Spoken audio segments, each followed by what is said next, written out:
Donc nous allons passer à notre quatrième dossier de cette conférence d'ORL, avec une femme de 30 ans qui consulte pour une diminution de l'audition qui prédomine à droite, qui s'aggrave depuis plusieurs mois, notamment après sa deuxième grossesse. Elle a des antécédents familiaux parce que sa mère a d'ailleurs déjà été opérée de l'oreille étant jeune, et on vous stipule que l'examen des tympans en otoscopie est normal. Donc tous ces éléments bien sûr sont importants pour permettre de trouver le diagnostic. La première question qui vous est posée est de savoir quel examen doit-on proposer pour confirmer la perte d'audition. Pourquoi? Alors là c'est très simple. Ce qu'on propose pour confirmer une perte d'audition, ça s'appelle un audiogramme. Donc on appelle également ça une audiométrie tonale ou audiogramme. C'est un examen qui se fait dans une cabine insonorisée avec un casque qui est mis sur les oreilles du patient. Donc vous voyez que l'examinateur a son appareil devant. Et en fait, l'important pour comprendre cet examen, c'est qu'il va être utile parce qu'il permet deux choses, l'audiogramme, et c'est la question que nous posent principalement les patients, donc retenez ça comme ça, c'est qu'un patient quand il vient parce qu'il n'entend pas bien, la première chose qu'il va vous demander, c'est docteur, de combien j'ai perdu? Donc c'est cet examen qui permet de quantifier la perte d'audition. Donc ça c'est l'examen, les patients sont très contents de savoir de combien ils entendent ou ils n'entendent pas bien. Et la deuxième chose qui eux nous demandent aussi, c'est obligatoire, c'est facile à comprendre, c'est de combien j'ai perdu et pourquoi j'entends pas bien. Et c'est cet examen qui permet aussi de différencier une sûreté de transmission d'une sûreté de perception, ça on va y revenir. Et donc en différenciant, grâce à l'examen, une sûreté de transmission ou une sûreté de perception, on va aller un peu plus loin dans le diagnostic pour essayer de trouver la cause de la perte d'audition du patient. Donc l'examen clé quand un patient vient nous voir pour un problème d'audition, c'est l'audiogramme. Ça permet également de dire un petit mot de l'acoumétrie. Acoumétrie, c'est un mot que vous pouvez connaître, mais moi, je ne pense pas qu'il soit besoin d'aller beaucoup plus loin dans ce terme d'acoumétrie. Sachez que c'est les examens au diapason. Donc, c'est les termes que vous avez lus, c'est les tests de Weber et de Rhin. Mais globalement, ces tests sont beaucoup moins utilisés par les ORL. Ça permet certes de différencier également une sûreté de transmission d'une sûreté de perception, mais par contre, ça ne permet pas du tout de quantifier de façon objective une perte d'audition. Donc c'est quand même beaucoup moins intéressant qu'un audiogramme. On va dire que l'acoumétrie, c'est vraiment du dépistage de base très rapide, mais le problème de l'audition, il faut passer forcément par un audiogramme pour répondre aux questions posées par le patient et également dans l'examen pour votre CN. Donc deuxième question, on a fait un audiogramme au patient et on vous dit décrivez cet examen. Donc cet examen, déjà vous allez le décrire, c'est quand on vous met que c'est l'oreille droite. Donc quand on vous met le côté, précisez le côté. C'est une épreuve tonale, on vous l'a marqué, donc c'est bien un audiogramme qu'on a fait. Audiogramme tonal.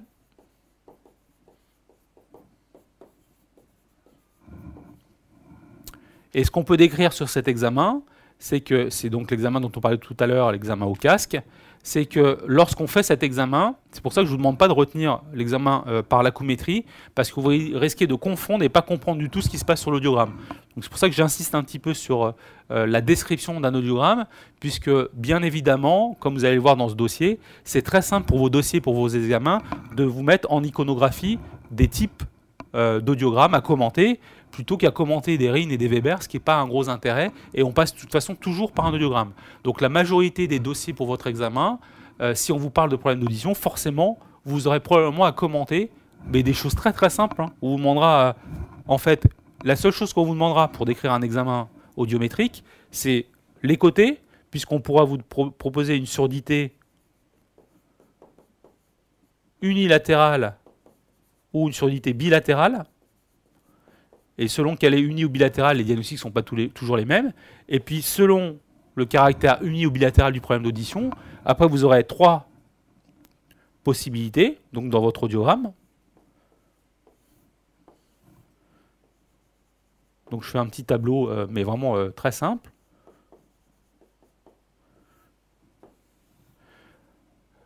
Soit l'audition elle est normale des deux côtés, soit il y a une surdité de transmission d'un côté ou des deux côtés, ou soit il y a une surdité de perception d'un côté ou des deux côtés.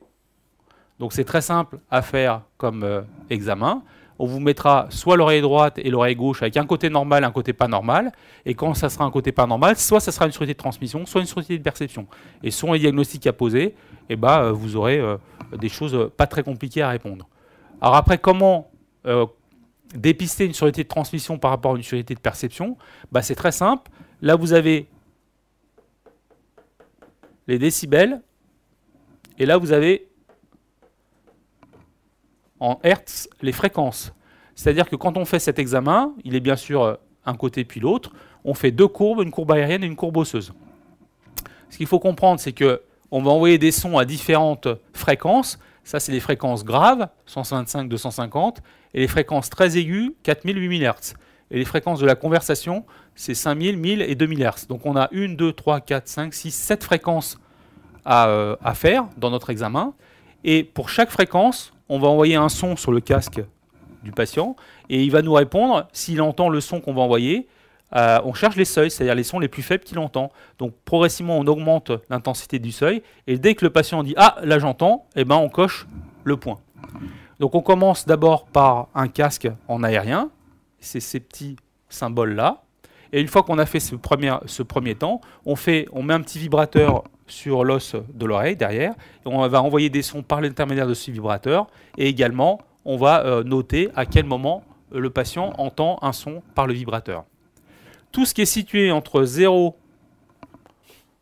et 30 décibels, donc dans cette zone-là, c'est considéré comme normal. Donc tous vos points qui sont entre 0 et 30 décibels, c'est considéré en normal. Tout ce qui est en dessous, on parle d'hypoacousie ou de surdité. Donc ça, c'est assez simple pour différencier le normal du pathologique. Et puis après, pour la transmission et la perception des sons, si on a un écart entre la conduction osseuse et la conduction aérienne, on a ce qu'on appelle une surdité de transmission. Donc il faut que l'écart soit... voilà, là, il y a, quand on vous demande de commenter cet audiogramme, bah, comme il y a un écart entre la conduction osseuse et la conduction aérienne et que les points sont plus loin ou presque ou sur le 30 décibels, donc on commence à avoir une surdité. Et comme il y a un écart entre les deux courbes aériennes et osseuses, on a une surdité de transmission. Et on verra tout à l'heure le cas où il y a une surdité de perception. Donc là, on a bien une courbe de surdité de transmission unilatérale, c'est-à-dire à droite. Juste un schéma très rapide pour vous dire quand c'est normal. Les deux courbes osseuses et aériennes sont accolées. Donc si j'enlève ça, là on n'a pas d'espace entre la courbe osseuse et la courbe aérienne. C'est situé entre le 0 les deux sont situés entre le 0 et le 30, donc c'est une courbe normale. Donc c'est pour vous expliquer une courbe normale d'une courbe pathologique. Donc là, on a bien fait un audiogramme tonal qui retrouve bien une surdité de transmission à droite. Et la conduction, pourquoi? Parce que la conduction aérienne est plus basse que la conduction osseuse. Donc ça explique pourquoi on a une surdité de transmission. Quel diagnostic faut-il évoquer chez cette patiente? Pourquoi? On est dans le cadre de ce qu'on appelle une autospongiose droite. Pourquoi? Parce qu'il s'agit d'une surdité de transmission, il s'agit d'une femme jeune, c'est aggravé par la grossesse et le tympan est normal. Toute surdité de transmission chez une femme jeune aggravée par la grossesse avec un tympan normal, c'est-à-dire tous les critères que vous avez dans l'énoncé, ça ne peut être qu'une autospongiose, notamment s'il s'agit d'une surdité de transmission. Donc c'est le plus souvent unilatéral. Et le dernier petit critère qu'on met, mais que je n'ai pas noté parce qu'il n'est pas très utile non plus dans vos dossiers, mais c'est le seul moment dans un dossier où on pourrait vous reparler des réflexes tapédiens, parce que malheureusement encore, pour les réflexes tapédiens, vous essayez d'apprendre ça alors que ça n'a pas un gros intérêt. L'utilisation des réflexes tapédiens, c'est uniquement Quand ils sont absents, c'est qu'on voudra vous parler d'autospongiose. Dans tous les autres cas, ça ne nous sert pas. En tout cas, pour vous, ça ne vous servira pas dans vos dossiers. Donc le seul moment où ça vous sert dans les dossiers, c'est quand ils sont absents, et ça veut dire que le seul diagnostic possible pour vous, c'est autospongiose. Donc il s'agit chez cette patiente d'une autospongiose obligatoire. Alors, est-ce qu'on doit demander une IRM chez une patiente qui a une autospongiose? Pourquoi? Donc quand on vous pose ces questions, il faut répondre par oui ou par non. La réponse, c'est non. Il n'y a pas besoin, il n'y a pas d'indication pour une IRM dans l'orientation diagnostique ou thérapeutique. Ça ne va pas changer le problème. Si on devait demander un examen, on demande plutôt un scanner des rochers. Donc, vous avez compris que je vous décline comme ça dans ce dossier tous les examens complémentaires qu'on peut vous demander dans ces problèmes de surdité, et j'essaie de vous les rapporter aux pathologies qu'on peut être amené à vous demander dans les dossiers. Donc on a déjà vu que les réflexes stapédiens, c'est plutôt dans l'autospongiose. Le scanner des rochers, on est d'accord, c'est plutôt dans les pathologies de l'oreille moyenne. Donc on verra tout à l'heure d'autres pathologies. Et ce qu'on voit sur un scanner, quand on fait un scanner dans le problème de l'autospongiose, c'est que vous savez que l'autospongiose, c'est un problème au niveau de l'étrier, qui est le plus petit os de l'organisme, on va le voir. Et on pense qu'il y a une ankylose. Donc c'est pour ça qu'il y a une hyperdensité au niveau de l'étrier et au niveau de la fenêtre qui sépare en fait l'oreille moyenne de l'oreille interne. Donc là, on voit très bien les deux premiers osselets, le marteau, l'enclume, l'étrier, et l'étrier ici. Et on voit que c'est un petit peu dense. Et vous savez que le son est transmis du tympan, marteau, enclume à l'étrier. On comprend bien que si le son est arrêté au niveau de l'étrier, il n'y a pas de son qui passe dans l'oreille interne. Donc c'est bien une surdité de transmission. Et le problème est bien situé au niveau de l'étrier. Donc si on doit demander un scanner, c'est plutôt un scanner des rochers pour apprécier le caractère d'hyperdensité au niveau du plus petit os de l'organisme qui est l'étrier. Quel traitement peut-on proposer dans l'autospongiose? C'est un traitement qui est chirurgical. Ça se fait bien sûr sous anesthésie générale. Et le but, c'est quoi? C'est de remplacer l'étrier que je vous ai dessiné ici. On l'appelle l'étrier parce que vous avez vu qu'il a quand même la forme d'un étrier. Sur la selle quand on est sur un cheval. Donc là, vous avez l'enclume qui est le deuxième osselet. Et en fait, ce qui se passe, c'est qu'à cet endroit-là, au niveau de la partie basse de l'étrier, c'est là où les sons sont bloqués. Ils sont transmis, puis là, c'est arrêté. Donc comme ça ne marche plus à cet endroit-là, le but de l'opération, c'est de faire ce qu'on appelle une stapédectomie, c'est-à-dire enlever l'étrier. Je résume au maximum. Hein. On enlève l'étrier et on va le remplacer par un piston qui a la forme souvent d'un point d'interrogation, comme ça. Alors, soit il est en téflon, soit il est en acier, là on le voit très bien. Et en fait, on va le clipser sur l'enclume. Et comme il va remplacer l'étrier, il va à nouveau permettre la transmission des sons à l'oreille interne. Donc on est bien à la frontière entre l'oreille moyenne et l'oreille interne. Donc il s'agit bien d'une surdité de transmission. Et comme cet osselet ne fonctionne pas, on l'enlève et on le remplace par un piston qui va à nouveau assurer la transmission des sons. Donc c'est un traitement qui se fait sous anesthésie générale, bien sûr sous microscope, donc on voit très bien sous microscope, et c'est pas toujours très facile, c'est une intervention qui est très spécialisée, mais qui marche et qui permet aux patients de retrouver de l'audition. On continue le dossier en vous disant que le père de la patiente, lui, il a 70 ans. Il se plaint également de troubles de l'audition depuis plusieurs années, à droite et à gauche, progressifs. Alors, est-ce que vous pensez qu'il va avoir une autospongiose? Globalement, vous avez bien compris qu'on ne va pas du tout vous orienter vers ce problème d'autospongiose. Ce n'est pas du tout l'âge. Et en plus, on va vous donner les résultats de son examen. Décrivez cet examen. Donc là, vous voyez qu'on est bien à nouveau sur ce qu'on appelle un audiogramme tonal. Vous avez les deux côtés à décrire là, donc c'est gauche et droit. Et par rapport à ce qu'on disait tout à l'heure, vous avez bien vu qu'il y a un problème de surdité qui est bilatéral. Puisque si on reprend ce qu'on disait tout à l'heure, entre 0 et 30 décibels, il n'y a quasiment pas de chaque côté de réponse normale, puisque je vous rappelle que la normalité est entre 0 et 30 décibels. Mais on voit au contraire qu'il y a plein de sons qui ont été entendus à 40 décibels, 50 décibels, 70 décibels, 80 décibels sur les fréquences très aiguës. Et on voit qu'on a fait les courbes aériennes et osseuses, qu'elles sont certes accolées, mais elles sont les deux diminuées. Accolées et les deux diminuées. Il s'agit donc bien d'une audiométrie tonale. On a en l'occurrence mis en évidence une surdité de perception bilatérale, puisque les courbes de conduction aérienne et osseuse sont accolées, mais elles sont abaissées. On continue également en disant qu'elles prédominent sur les fréquences aiguës et a priori symétriques. Donc je vous rappelle que tout à l'heure, dans l'autospongiose, on avait un écart entre la conduction osseuse et la conduction aérienne, surdité de transmission, alors que là, on a les deux courbes qui sont abaissées sans écart, donc ça s'appelle bien une surdité de perception. Tout à l'heure, on était dans le cadre d'une surdité de transmission unilatérale à tympan normal chez une femme jeune, c'est pour ça qu'on avait posé le diagnostic d'autospongiose.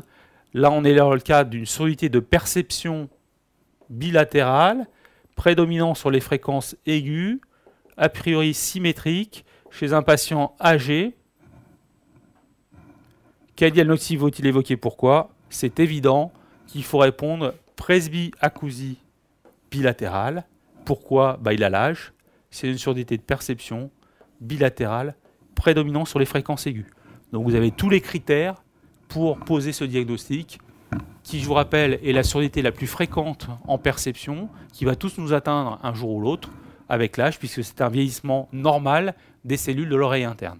Donc on est bien dans le cadre d'une surdité de perception bilatérale, progressive, prédominant sur les fréquences aiguës. Seul diagnostic possible, la presbyacousie. Quel est le traitement de la presbyacousie? Vous avez compris que la réponse à donner, c'est uniquement un traitement palliatif à l'aide de prothèses auditives bilatérales. C'est maintenant des petites prothèses qui sont miniaturisées, qui sont presque cachées, vous voyez, derrière l'oreille, couleur chair ou couleur un peu Bluetooth, parfois même juste des intra-auriculaires. Donc vous voyez que ça ne se voit quasiment pas. Donc il y a eu de gros progrès faits sur ce matériel, et c'est ce qui permet le mieux, chez la personne âgée, de retrouver de l'audition. Donc l'utilisation des prothèses auditives, même si c'est du traitement palliatif, c'est le traitement qu'on propose systématiquement aux personnes âgées qui ont une surdité de perception de type presbyacousie. Alors la conclusion de tout ça, pour ces problèmes d'audition, vous avez compris qu'il faut savoir différencier une surdité de transmission et de perception, notamment grâce à l'audiogramme, et vous avez vu maintenant comment on différencie une surdité de transmission et une surdité de perception sur l'audiogramme, et il faut savoir les diagnostics unilatéral, bilatéral, transmission, perception, et selon que c'est unilatéral ou bilatéral, les diagnostics vont être complètement différents, et selon l'aspect du tympan également, les diagnostics vont être différents. Donc je vous conseille de faire des tableaux qui vont vous permettre d'avoir tous les diagnostics possibles selon l'aspect du tympan, et selon si on a une surdité de transmission ou de perception, et selon si c'est un côté ou les deux côtés. Donc il n'y a pas finalement beaucoup de diagnostics à savoir, puisque globalement vous verrez que en résumant de cette façon, on va avoir que quelques diagnostics précis à comprendre, mais il faut savoir retrouver les audiogrammes sur l'icono que vous pourriez avoir sur ces dossiers. Par rapport aux examens complémentaires, je vous en ai montré quelques-uns par rapport à ce qu'on pourrait vous demander dans les dossiers. Sachez juste quelques petites choses. Quand on vous parle de tympanogramme, le seul diagnostic possible vers lequel, tympanogramme perturbé bien sûr, hein, le diagnostic qu'on veut vous probablement amener, c'est l'otite séreuse, avec un aspect plat à l'impédance, à la tympanométrie, alors que c'est normal quand on a une courbe en chapeau de gendarme centrée sur le 0. Donc ça c'est normal, ça c'est l'otite séreuse. Seul examen possible, tympanogramme perturbé, plat égale otite séreuse. Quand on est dans les pathologies de l'oreille moyenne, le meilleur examen, c'est le scanner des rochers. Et quand on est par contre parti sur une icono où on vous parle d'IRM et de PA, le seul diagnostic vers lequel on va vous faire aller, c'est le neuridome du 8. Enfin, un dernier point très important pour ces problèmes d'oreille, c'est que quand on vous parle de pathologie de l'oreille moyenne, sur un dossier de pathologie de l'oreille moyenne, mettez tout de suite en gros, en haut à gauche de votre dossier, le nerf facial. Forcément, vous aurez une question sur le nerf facial quand on vous parlera de pathologie de l'oreille moyenne. Donc moi, je vous conseille fortement de marquer en gros 7 en haut de votre dossier pour ne pas oublier tous ces problèmes de paralysie faciale qu'on peut avoir dans les complications des pathologies de l'oreille moyenne. Dans ce problème de surdité de transmission et de perception, un dernier mot pour finir dans ce dossier. Pourquoi on vous embête un petit peu dans ces problèmes de surdité de transmission et de surdité de perception? Comme vous le verrez dans vos révisions, vous verrez que quand on parle de surdité de transmission, c'est-à-dire de pathologie de l'oreille externe ou de l'oreille moyenne, parce que c'est ça la définition, vous embêtez pas avec les surdités mixtes, parce que celle-là, on n'en parlera pas, c'est trop compliqué pour vous. Vous sachez juste différencier les surdités de transmission des surdités de perception. Surdité de transmission, c'est problèmes d'oreille externe et d'oreille moyenne. En fait, ce que vous devez retenir, c'est que les traitements, souvent, ils sont efficaces sur les problèmes d'audition. À la différence de la surdité de perception, on est dans des problèmes d'oreille interne.